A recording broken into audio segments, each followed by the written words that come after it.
Hi, it's your host Cliff again today. We're going to be talking about the inside furniture. So let's get started with the captain's chairs.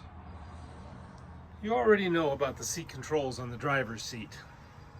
But what you may not know is on the other side of the driver's seat, there's a black switch like this. And some of them have two, some of them even have a third one on the opposite side. So let me show you what that does. Lifting up on that black switch allows you to pivot the chair all the way around.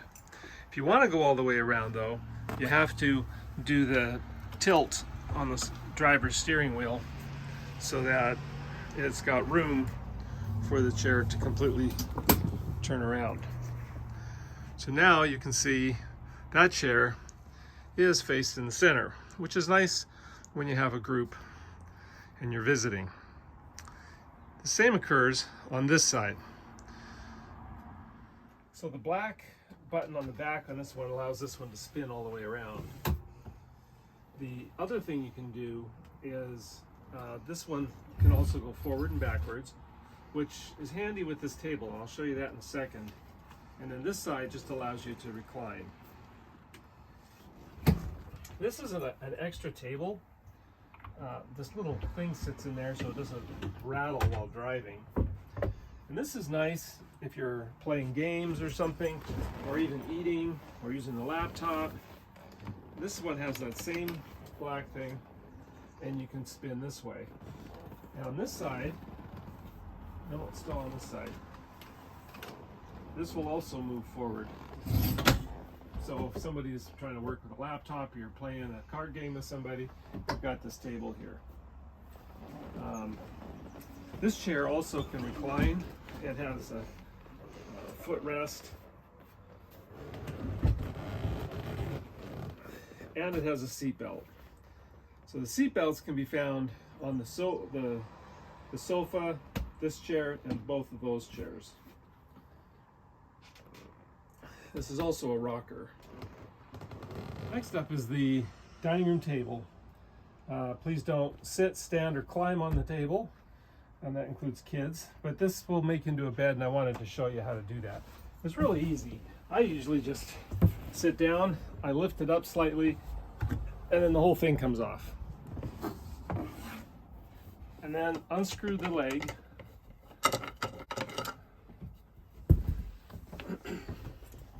And this will sit right in between there. The seats are Velcroed down, so you can just lay them flat.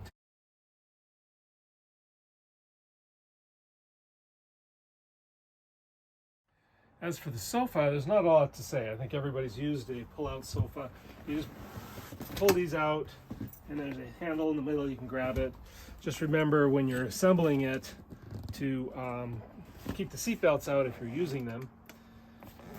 The other thing to note is that we got a nice 4-inch memory foam for this sleeper to make it more comfortable. Okay, now for the bathroom. Not a lot to say, but I'm sure I'll think of things. The hair dryer, this runs off of the batteries, so what battery to 110, and it is powerful enough to run the hair dryer, but not a lot else. So if you're going to use the hair dryer, make sure you're running on batteries, that is, you're not plugged into city power. Make sure you're not drawing a lot of other power somewhere else. The shower is very straightforward. The thing to keep in mind with the shower is the water tank in this is small, of course, like all RVs.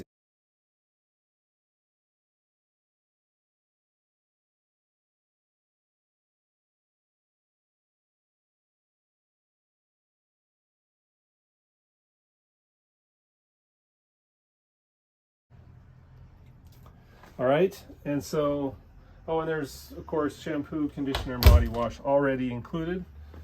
And then the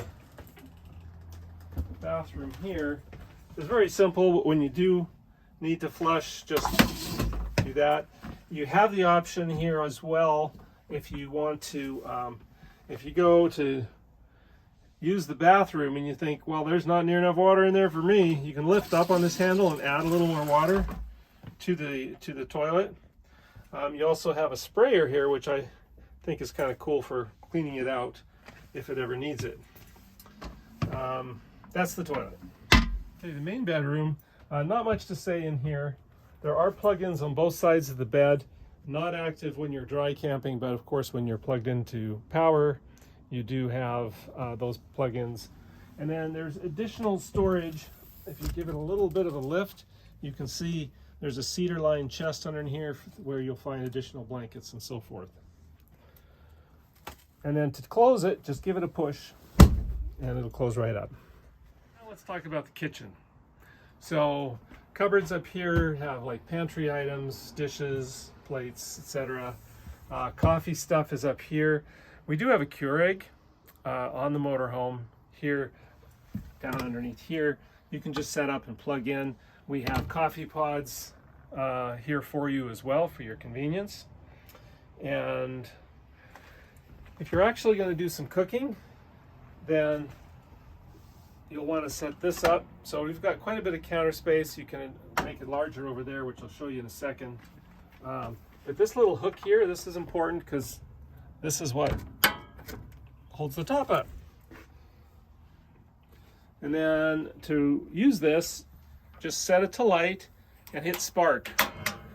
And you've got 3 burners. It works well. The next up is the microwave. This is also a convection oven. So you can cook with actual heat here, or you can use it as a microwave. This will run off the battery, but it takes like 175 amps. So my suggestion is if you're going to be using the microwave and you're dry camping, then start the generator while you're using it so that you don't take a huge load off your batteries. So as far as usage, it's a typical microwave. It took me a while to find the time cook, but it's right here. I just enter that and then my time and start, which I'm not going to do. It is advisable to remove this when you're using microwave. Of course, this is not needed to be removed if you're using it as a convection oven. Next up is the extension. I just wanted to briefly cover that. So if you need more counter space, you can pull that out just like that. And then to put it away, just lift it up again and then push the brackets in slightly, like lift up on the brackets, and then it'll close down. So now let's talk about electrical. We'll start at the bottom. This panel controls your charging and your amount of power you're drawing from inlet. I talked about that before. You'll want to set, depending on how much power, if you've got a 50 amp or 30 amp place that you're plugging into, you'll want to set this according 50, 30, 20, 15. If you're plugging into your house, it's like 15. The inverter, this is important. So if you're driving and you want certain plugins available because you need to plug your laptop in or charge your phone or whatever, you want the inverter on. Uses battery power from the house batteries, but that's okay. And this can put out quite a bit of power. The outlets that are involved with this that control are the ones that are white, and that would be the one under the dining room table, and then the one in the bathroom,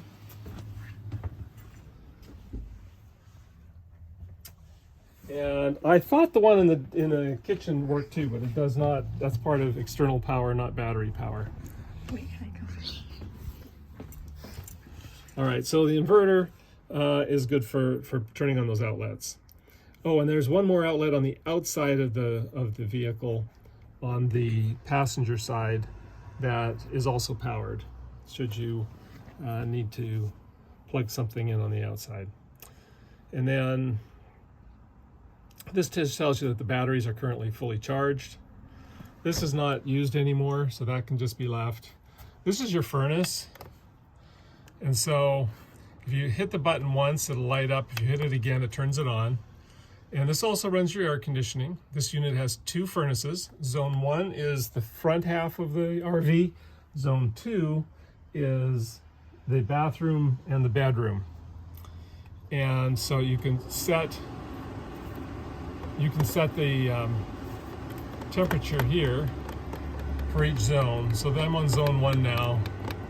I'm going to set this down to 67, 65 for zone 2. You can also hit the inside temp and see what it thinks the current inside temperature is. Well, let's go up one more here.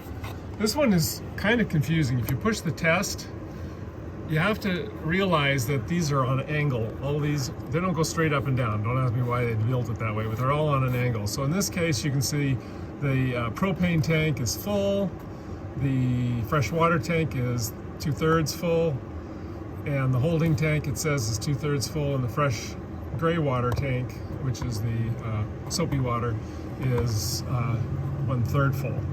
And then this is also a battery indicator, low, I don't remember what those are. G is good, C is charged. It's kind of a weird gauge.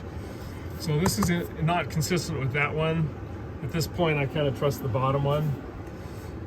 The other thing to keep in mind, so you might think, oh wow, my holding tank is already 2/3 full. It's not really the case. Sometimes when you've been driving, stuff moves around in those tanks and it thinks it's fuller than it is. Sometimes there's dirt or solids that get stuck on the sensor and it gives you false readings. So the black water tank, or holding tank they call here, you can even see into the tank when you flush, and you'll know when it's getting full. This will also go up to there when you start getting high. And then the gray water tank is pretty accurate. And then this is just a smoke detector, a carbon monoxide detector. When you first come in, there's a panel here, and this is pretty important. Let's just talk about some of the most important things here. Actually, we'll just talk about them all. This is the outdoor porch light. So outside here, like if it's night and you're walking out, you can leave that outside light on. This controls the steps. So if it's down, the steps stay out, unless of course you start the motor, then it'll pull them in. If you leave it up, then the steps will close every single time, automatically pull in every single time you close the door. This is a ceiling light, so that controls the very first light as well as the little mood lighting along the ceiling. This is the porch light, which we already talked about. And I'm sorry, I originally called this the porch light because porch says it, but what they are is underneath. So this is the compartment lights. So the compartments on the bottom, which we call the basement, they have lights, and those lights go on. So if you're arriving late somewhere, you can hit those on and you get light in your compartments. This is the porch light, which is just outside here. This is important. You'll see there's a slight glow there. It tells you that you're running. So if you're leaving for a while, you can hit that button off, and that saves your batteries. It only matters if you're dry camping. And then, so it basically disconnects everything. And then when you get back, you can hit that back on so that you have power and lights and so forth inside the cabin. And this one is the step light. Not a big deal, but if you're doing a lot of stuff in the dark, then it's nice to have the steps lit up. This is the front window fan. And this is interesting. When you're driving, you can put out this step here, and so your passenger will have a place to rest their feet and not have to dangle on the steps while you're on a long trip. So that'll take it in and out. One more thing back here. If you're using 110, if you're plugged in and you ever blow a circuit, the circuit box is down here, the fuse box for the breakers for your 110 plug, your 110. All right, so that's it for the inside of the RV. Thanks for watching.